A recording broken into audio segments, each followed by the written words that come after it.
The Sabbath began before sin. That makes it eternal. Before there was sin, there was the Sabbath. Before Moses, before Israel, before law-breaking ever existed, God sanctified the seventh day. So here's the question that shatters every excuse. If the Sabbath was established before sin, how can it be abolished by the cross?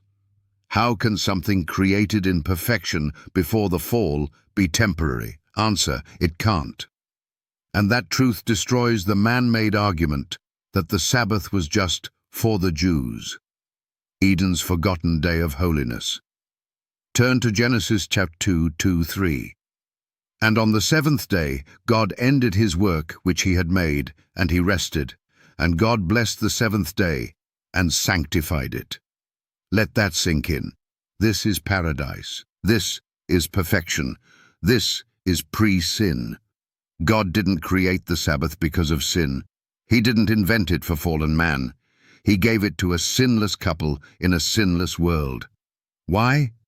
Because it wasn't a burden. It was a blessing. It wasn't a restriction. It was a relationship. A day set apart for communion between the Creator and his creation. If the Sabbath was holy before sin, then it's above sin, outside Mosaic law, and not a shadow. It's eternal, rooted in God's perfect plan from the very beginning. Who changed it? Who gave permission? Now pause and think. If the Sabbath came before sin, then who has the right to undo what was done in perfection? Not Moses, he came thousands of years later. Not Paul, he honored the Sabbath even after Christ's resurrection. Acts 17:2. Not the Pope, a man can't overrule the command of the eternal God. Not Sunday-keeping pastors, who twist grace into lawlessness. Jesus said in Matthew 5:18, "Till heaven and earth pass, one jot or one tittle shall in no wise pass from the law." And the Sabbath?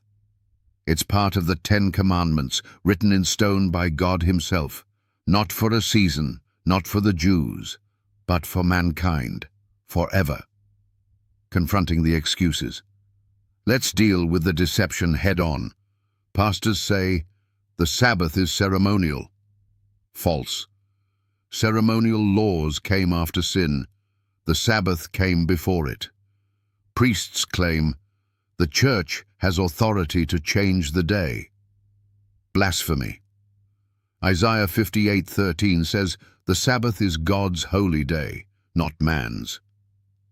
Imams ridicule Christianity's inconsistency, and rightfully so, because the majority have rejected the very day Jesus himself kept. Skeptics argue, it doesn't matter what day, we just need rest. Really? Then why did God specify the seventh day? Why not just any day? Because the Sabbath isn't about convenience, it's about obedience.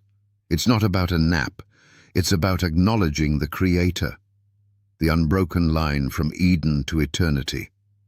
The Sabbath began in Eden, and it doesn't end at the cross. Isaiah 66:22-23 says that, from one Sabbath to another, all flesh shall come to worship before me, in the new heavens and new earth.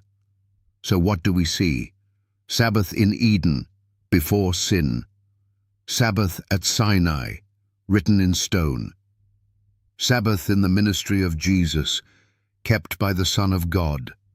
Sabbath in the book of Acts, honored by Gentiles and apostles.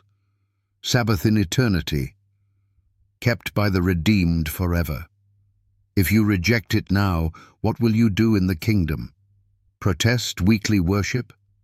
Tell God you prefer Sunday? It's not going to happen. The eternal challenge. The Sabbath didn't come from Moses. It came from the mouth of God. It didn't rise with sin. It preceded it. And if it came before the fall, how dare we treat it as if it died with the cross? Here's the truth that challenges the world. The Sabbath is not a shadow of sin. It's a symbol of God's perfection. And that makes it eternal. So now the question echoes through history. Will you follow man-made tradition or eternal truth?